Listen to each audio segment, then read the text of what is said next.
కూలింది, fail అయింది, కుంగింది, వంగింది అని కాళేశ్వరం మీద ఎన్నెన్నో చెప్పిండ్రు కాంగ్రెస్ బీజేపీ పార్టీలు. కానీ చూడండి, కాంగ్రెస్ పార్టీ హయాంలో కాళేశ్వరం ప్రాజెక్ట్ మోటార్లు ఎట్లా నడుస్తున్నాయో.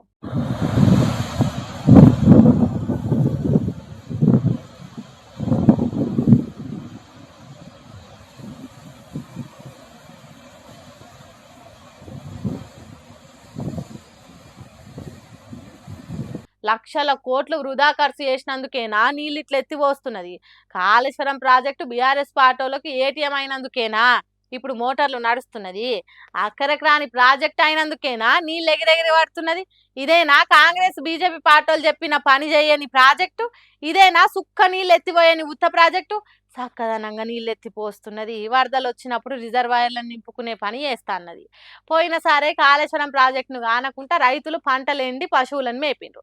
ఇప్పుడు కూడా గట్లనే చేస్తే జనం పొట్టు పొట్టు తిట్టుడు కాదు, ఎంబటి వాడి కొడతారు అనుకున్నారో ఏమో, అందుకే మోటార్లను ఆన్ చేసిండ్రు. కాళేశ్వరం రెండో లీకు ఎల్లంపల్లి, నంది మేడారం పంప్ హౌస్లు ఉన్న 3 మోటార్లు ఆన్ చేసి గాయత్రి పంప్ హౌస్కు పంపుతున్నారు నీళ్లను. దీంతోని మిడ్ మానేర్ ప్రాజెక్టును నింపుతారట. వానలు పడి పుష్కలంగా నీళ్లు ఉన్నప్పుడు ప్రాజెక్టులను నిండుకుండలు తీరుగా చేసుకుంటే మంచిది. ఆపదల కాలంలో ఆదుకుంటాయి, పంటలు ఎండే సమయం వచ్చినప్పుడు పొలాలకు వాడుతుంటాయి.